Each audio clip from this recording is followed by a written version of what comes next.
21শে জুলাই ঘিরে উৎসাহ উদ্দীপনা চোখে পড়ার মতো তৃণমূল কংগ্রেস কর্মী সমর্থকদের ইতিমধ্যেই ধর্মতলার যে জমায়েত এলাকা সেইখানে প্রচুর মানুষের জমায়েত হয়েছে। আরও বহু মানুষ আসছেন তৃণমূল কংগ্রেস কর্মী সমর্থকরা, তারা রাস্তায় বিভিন্ন জায়গা থেকে আসছেন এবং বিভিন্ন জেলা থেকে অলরেডি চলে এসেছেন। ক্ষুদিরাম অনুশীলন কেন্দ্র, সেন্ট্রাল পার্ক, বিভিন্ন জায়গায় গীতাঞ্জলি স্টেডিয়াম, সেইখানে সমস্ত তৃণমূল কংগ্রেস কর্মী সমর্থকরা আছেন। উত্তরবঙ্গ থেকে সব থেকে বেশি জমায়েতের টার্গেট। সরাসরি চলে যাব প্রতিনিধি আবিরের কাছে। এই যে উত্তরবঙ্গকে গুরুত্ব দেওয়া, এই উত্তরবঙ্গকে নিয়ে মমতা বন্দ্যোপাধ্যায়ের কোনো নির্দেশ, কোনো রকম বার্তা উত্তরবঙ্গ থেকে উত্তরবঙ্গকে টার্গেট করার কারণ কি আবির?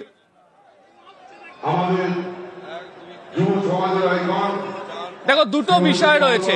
2019-এর লোকসভা থেকে যদি নজর করো তাহলে দেখবে হচ্ছে উত্তরের যে জেলাগুলি রয়েছে তাতে যে লোকসভা এবং বিধানসভা আসন রয়েছে তাতে ফলের ভিত্তিতে বিজেপি তৃণমূল কংগ্রেসের তুলনায় বেশ কিছু জায়গাতে এগিয়ে রয়েছে। এমনকি 2021-এর বিধানসভাতে তৃণমূল কংগ্রেসের তুলনায় বিজেপির সেখানে ফল অনেকটা ভালো ছিল। 2024-এ যদিও অনেকটা ঘোরে এবং কোচবিহারের মতো লোকসভা আসন সেটা তৃণমূল কংগ্রেস ছিনিয়ে নেয়। বাকি লোকসভা যে কেন্দ্রগুলি রয়েছে তার বিধানসভা ভিত্তিক ফলের যদি শ্রেণীবিন্যাস লক্ষ্য করতে পারা যায় সেখানেও তৃণমূল কংগ্রেসের ফল 2021 এবং 19-এর তুলনায় অনেকটা ভালো। এবং এই কোচবিহারের মতো জায়গা যেখানে বারবার ধরে তৃণমূল অভিযোগ করছে যে সেখানকার বাসিন্দাদেরকে নোটিশ পাঠানো হচ্ছে আসাম থেকে, এবং যেটা জানাও যাচ্ছে যে এই মঞ্চে উত্তম কুমার ব্রজবাসী তিনি থাকতে চলেছেন। এছাড়া কোচবিহার থেকেও প্রচুর সংখ্যক মানুষজন যারা ইতিমধ্যেই জমায়েত হয়েছিলেন তাদেরও বক্তব্য ছিল হচ্ছে যে এনআরসি ইস্যুতে তাদেরকে কিভাবে আক্রমণের হতে হচ্ছে। ফলে যে বাঙালি আবেগ সংক্রান্ত বিষয়ের সঙ্গে অবশ্যই জুড়ে থাকবে হচ্ছে এই ইস্যুটি। এবং উত্তরবঙ্গের চাবলয় একটা ফ্যাক্টর, রাজবংশী বোর্ড একটা ফ্যাক্টর, বিভিন্ন জেলাগুলোর বিভিন্ন ধরনের রাজনৈতিক সমীকরণ রয়েছে। ফলে সেদিক থেকে দেখতে গেলে বিধানসভা নির্বাচনে ভালো ফল করতে গেলে উত্তরবঙ্গতে বেশি করে জোর দিতে হবে। ফলে সে কারণেই উত্তরবঙ্গ কেন্দ্রিক রেকর্ড সংখ্যক মানুষের জমায়েত বা উপস্থিতি এখানে লক্ষ্য। আবির যে তথ্য দিল তা অত্যন্ত তাৎপর্যপূর্ণ। তা হলো উত্তম কুমার ব্রজবংশী, এই উত্তম কুমার ব্রজবাসী, উত্তম কুমার ব্রজবাসী, তার হাতে এনআরসির নোটিশ ধরানো হয়েছিল। আসাম সরকার ধরিয়েছিল। কেন ধরিয়েছিল এই নিয়ে রাজনৈতিক তরজা তুঙ্গে উঠেছিল।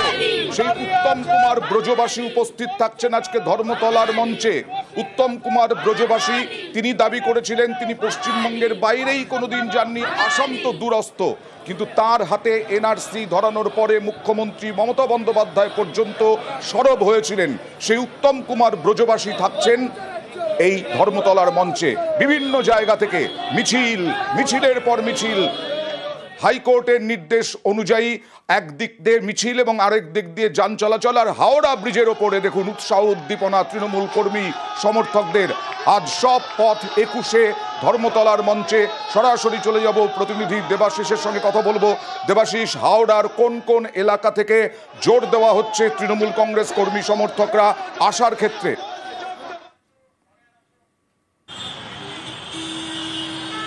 দেখো, অবশ্যই হাওড়ার যে সবচেয়ে বড় মিছিল, অর্থাৎ হাওড়া জেলা তৃণমূল কংগ্রেসের যে বড় মিছিল সেটি হাওড়া ময়দান থেকে আর কিছুক্ষণ পরেই শুরু হবে। হাওড়ার যে 16টি বিধানসভা সব জায়গা থেকে মানুষজনেরা তারা কিন্তু হাওড়া ময়দানে জমায়েত হবে এবং সেখান থেকে বড় মিছিল হবে।